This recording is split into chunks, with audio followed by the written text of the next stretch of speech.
pessoal, tudo bem? Espero que todos estejam bem.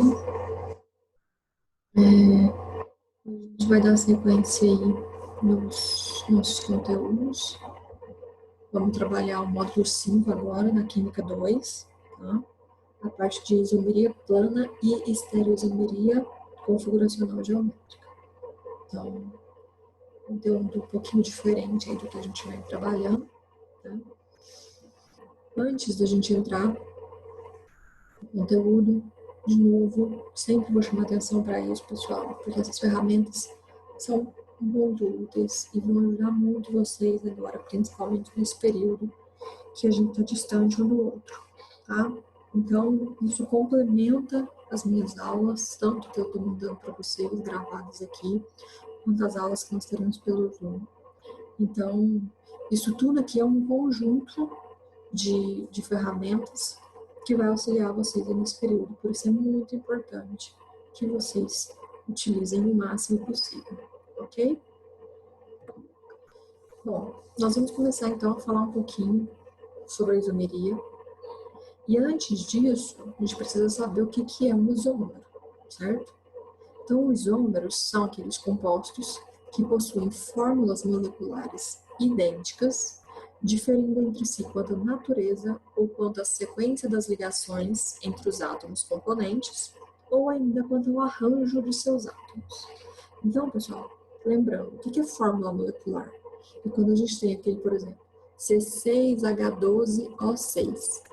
É o que me indica quantos átomos eu tenho de cada elemento químico, certo? Então, quando pode acontecer, eu tenho compostos que têm a mesma fórmula molecular, que são os isômeros. Ah, mas como é que eu vou saber? Qual é a diferença entre eles?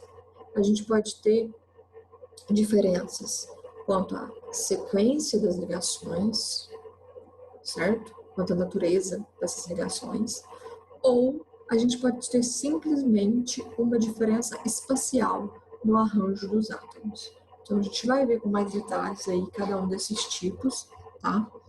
E aí, a gente tem a isomeria constitucional, que é a isomeria plana, e a gente tem a estereoisomeria, que é a isomeria espacial, tá? Dentro da isomeria constitucional plana, a gente tem alguns tipos, de função, de cadeia, de posição, de compensação e a tautomeria. E dentro da estereoisomeria, a gente tem a configuracional, que entra a geometria ótica, e a conformacional, ok? Pessoal, estou lá na página 26 do livro de vocês. Peguem o livro, me acompanhem, tá? Vamos caminhando junto. Então, para começar, a gente vai começar falando da isomeria constitucional de função. O que significa isso? São compostos que apresentam a mesma fórmula molecular, mas pertencem a funções químicas diferentes. Então, pode ser um álcool e um éter, sei lá, um ácido carboxílico e um éster, enfim. A gente vai ter aqui, então, eu quero que vocês acompanhem o livro justamente para vocês irem vendo os exemplos, tá? Então, eu estou dando as características de cada tipo, mas eu quero que vocês acompanhem no livro os exemplos que tem lá. Então, mesma forma molecular, funções químicas diferentes. Isso é isomeria de função. O próprio nome, pessoal, geralmente já te indica o que é a diferença, tá? Agora, de cadeia. São compostos que apresentam a mesma fórmula molecular, mas apresentam diferença no arranjo do esqueleto da cadeia carbônica. Então, eu posso ter um composto com a mesma fórmula, mas uma cadeia aberta e a outra fechada. Eu posso ter uma cadeia normal e uma ramificada. Eu posso ter uma homogênea e uma heterogênea, tá? Então, de novo, vai lá no livro, olha os exemplos de cada um desses tipos. Mas aqui o principal que tem que ficar claro é que o que muda é apenas o arranjo do esqueleto da cadeia carbônica. Em relação à posição, isomeria constitucional de posição, eles têm a mesma fórmula, eles pertencem à mesma função orgânica, mas eles diferem entre si na posição de um grupo funcional, de uma ramificação ou de uma insaturação. Então, vamos supor que eu estou falando de um alceno. A única coisa que vai estar mudando vai ser a posição da dupla ligação. Ou se eu estiver falando de um álcool, eu vou mudar a posição do H, tá? Então, ou se eu tiver uma ramificação, um CH3 para baixo, então eu vou estar mudando a posição desse CH3. O isômero de posição é isso, mesma fórmula, mesma função, mas eu só estou mudando o grupo de posição. Tem também isomeria de compensação, que são aqueles que apresentam a mesma fórmula molecular e são formados por funções que apresentam heteroátomo. Nesse caso aqui, o que vai mudar vai ser a posição do heteroátomo. Então, cuidado para não confundir posição ou compensação, tá? Essa de compensação ela é específica para aqueles que têm heteroátomo. Então, vai lá de novo e olha os exemplos desse tipo de isomeria. E, por fim, a gente tem os tautômeros, que são aqueles que apresentam a mesma fórmula, mas eles podem existir em mistura de dois equilíbrios, equilíbrio de duas formas, tá? Que são chamadas cetoenólica e aldenólica. Isso vai acontecer, pessoal, quando eu tiver uma dupla ligação com oxigênio, por exemplo, uma cetona com um aldeído, tá? E essa dupla ligação, ela vai ficar migrando. Então, ela pode formar, eu vou migrar um hidrogênio e a dupla.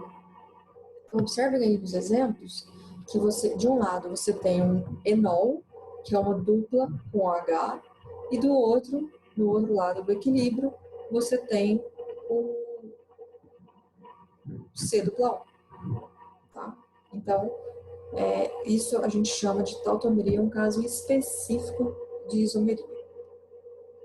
Então, em relação à isomeria constitucional plana, são esses tipos que a gente tem. Agora, isomeria estéreo, isomeria espacial, configuracional, que está relacionada à geometria ótica. Então, aquela que é isômeros configuracionais são aqueles compostos que apresentam o mesmo arranjo sequencial de átomos, mas eles diferem no arranjo espacial. Então, tem um detalhe importante que a gente precisa chamar atenção. O cis indica substituintes em um mesmo lado do plano de simetria. E o trans significa substituintes em lados opostos. Então, é o caso aqui, o exemplo que eu coloquei. Nesse caso aqui, ó, eu tenho o alceno aqui no meio, passei um plano de simetria, certo? E aqui eu tenho dois substituintes CH3. Quando eu falo em substituintes, são compostos, são elementos que são diferentes de hidrogênio, tá? Grupos que são diferentes de hidrogênio. Então, aqui eu tirei dois hidrogênios que estavam aqui e coloquei dois CH3 do mesmo lado da dupla.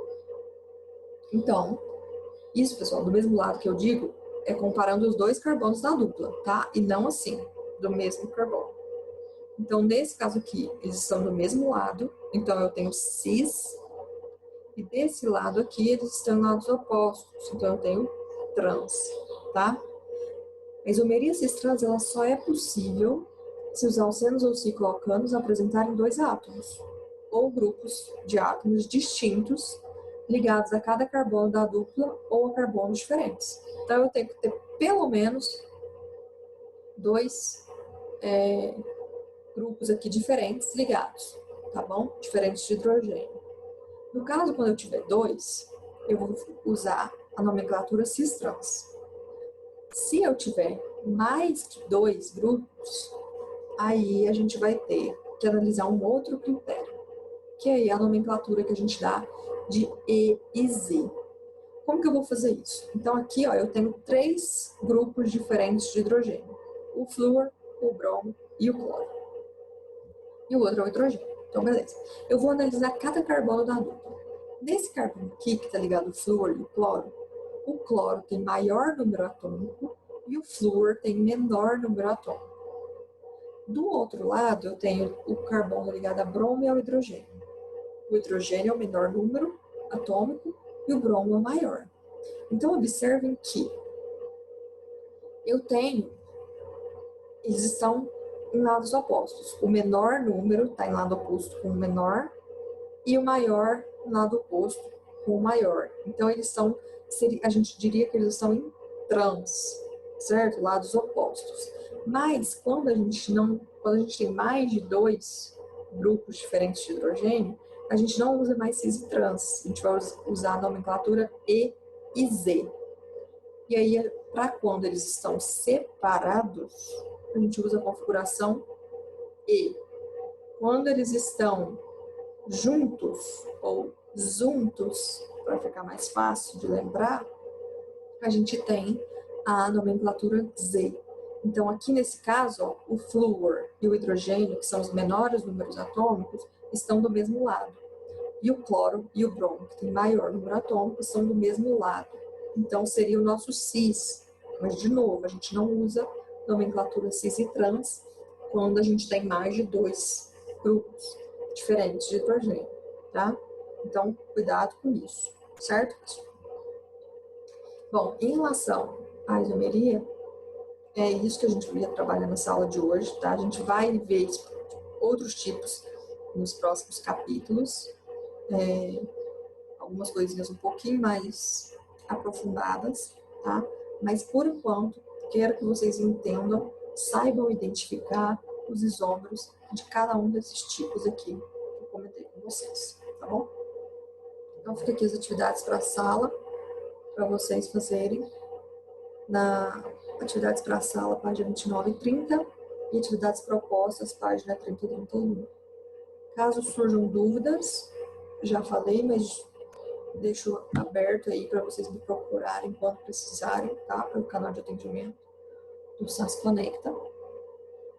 E tanto em relação às questões quanto em relação ao conteúdo, tá bom, pessoal?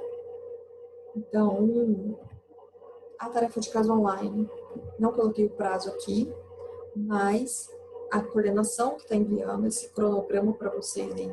Então, fiquem atentos aos prazos, tá? Isso está sendo levado em consideração. Então, não são aceitos atividades que passaram do prazo. Então, se atentem para isso. Pessoal, no mais era isso, tá? Em relação à Química 2. Na próxima aula, a gente vai ver um pouco mais detalhado aí outros tipos de estereoisomerias, tá bom? Mas aí fica para a próxima. Até mais, pessoal.